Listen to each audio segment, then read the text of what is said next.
देखिए, चूंकि ये मीटिंग है तो जरांगे पाटिल और मौलाना सज्जाद नोमानी साहब के बीच में थी। उस मीटिंग के अंदर क्या हुआ है ये 3 तारीख के दिन वो बताने वाले है।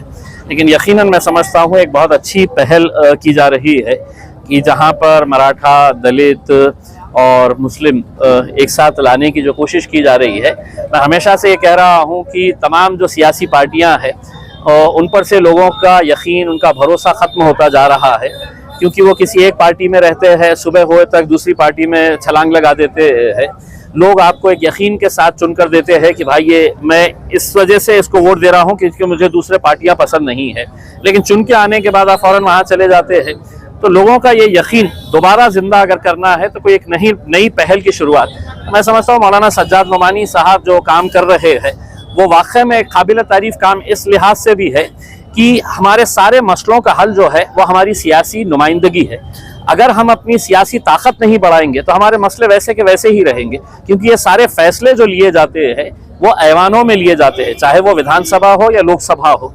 जब वहाँ पे आपकी आवाज़ ही नहीं रहेगी तो आपके मुद्दे कौन उठाने वाला है, कौन सवाल करने वाला है। सर एक आखिरी सवाल, सर अब इम्तियाज जलील साहब ने इधर का कैंडिडेट उधर और उधर का कैंडिडेट इधर, 2 दिन पहले मैंने आपसे पूछा था सर, आप क्या भूचाल लाने वाले सर? नहीं, मैं कोई भूचाल नहीं लाने वाला हूँ। देखिए, अगर आवाम के दिल में अगर आपके लिए जगह है, अगर आवाम के दिल में आपके लिए मोहब्बत है और आवाम चाहती है तो यकीनन वो बाहर आएंगे, साथ देंगे उसमें। और अगर आवाम को ये यकीन नहीं है कि साहब ये आदमी हमारे लिए नहीं है करके उसमें, तो जमहूरियत की खूबसूरती इसी बात के अंदर है कि आवाम जो है वो बादशाह का रोल अदा करती ही है। वो तय करती है कि किसको चुनकर देना है, किसको नहीं चुनकर देना है करके।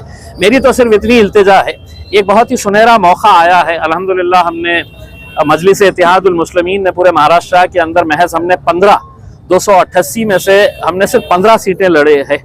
और हमारी ये कोशिश है कि ज़्यादा से ज़्यादा सीटें चुनाकर लेकर आए, ताकि जब हुकूमत बने तो इंशाअल्लाह हमारा भी उसके अंदर हाथ रहे, हमारा भी उसके अंदर साथ रहे। तो इस हिसाब से हमने ये फैसला लिया है। अब देखते हैं 20 तारीख के दिन आवाम क्या करती है और 23 तारीख के दिन कहाँ कहाँ जश्न मनाया जाता है। कार्यकर्ता ने सिल्लोड़ से फॉर्म भरा है। देखिए, मैं आपको ये बता दूं कि ना तो हमने सिल्लोड़ में कोई एबी फॉर्म दिया है, ना हमने परभनी के अंदर कोई एबी फॉर्म दिया है। ये इलेक्शन कमीशन की कोई गलती का नतीजा है कि वहाँ पर ये एबी फॉर्म्स दिखा रहा है। मैंने अभी कुछ देर पहले वहाँ के रिटर्निंग ऑफिसर से बात किया, उन्होंने कहा कि हमें इस बारे में कोई जानकारी नहीं है। मैंने कहा आपकी वेबसाइट के ऊपर ये दिखा रहा है। इसी बुनियाद के ऊपर मैंने मेरे फेसबुक पेज के ऊपर डाला है कि AIMIM ने ना तो परभनी में और ना सिल्लोड़ के अंदर एबी फॉर्म दिया है। ये उनकी गलती है, उन्हें ही सुधारना है। सर एक आखिरी सवाल है। आखिरी सवाल बोलते बोलते आप 4 सवाल कर लिए सर। आप चाय नहीं पीने दे रहे मुझे ना सर एक बात ऐसी है, आपके आजू बाजू में जो चाहने वाले उनको क्या मैसेज देंगे सर आप? देखिए, अल्हम्दुलिल्लाह पिछले 10 सालों से औरंगाबाद की आवाम ने दिल खोल कर मुझसे मोहब्बत की है और मैंने भी अपनी इस आवाम से दिल खोल कर मोहब्बत की है।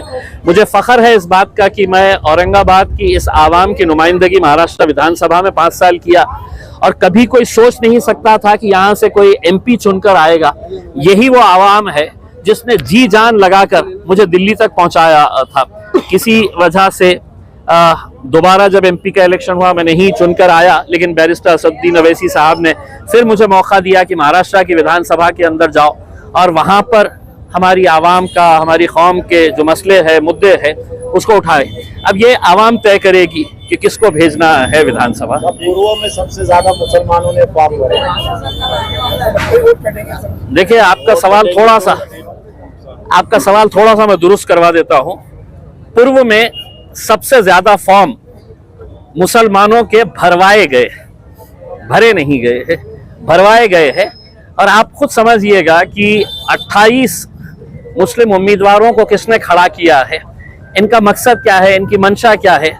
देखिए, कहीं ना कहीं एक ऐसी साजिश है भारतीय जनता पार्टी की, और वो जानते हैं कि मुसलमानों के अंदर भी कुछ ऐसे लोग हैं जो 2 लाख रुपये, 1 लाख रुपया, 5 लाख रुपया लेकर खड़े रह जाएंगे और उन्हें एक टारगेट दिया जाएगा कि तुम 200 वोट लो, 300 वोट लो, 50 वोट लो।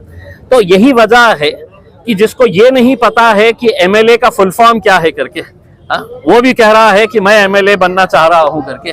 तो इसे ये बनाया गया है। मुसलमानों को अब ये बड़ी समझदारी के साथ ये फैसला करना है, इन साजिशों को समझना है कि कौन कैसे कैसे हथकंडे अपना रहा है कि यहाँ से मुसलमानों की क़यादत खत्म हो जाए करके। सारी ताकतें एक साथ हो गई है, चाहे वो भारतीय जनता पार्टी हो, एकनाथ शिंदे की शिवसेना हो, अजीत पवार की राष्ट्रवादी हो, या दूसरे और भी पार्टियां जो मुसलमानों को टिकट देकर ये बताने की कोशिश कर रहे हैं, ये इनकी साजिश रच रहे हैं कि यहाँ से मुसलमानों के वोट बढ़ जाए और कोई और आ जाए चलेगा, लेकिन मुसलमानों का नेतृत्व यहाँ से खत्म होना चाहिए। लेकिन इंशाल्लाह मुझे पूरा यकीन है, पूरा भरोसा है, 20 तारीख के दिन अल्लाह ने अगर चाहा तो सिर्फ पतंग ही लहराएगी इंशाल्लाह।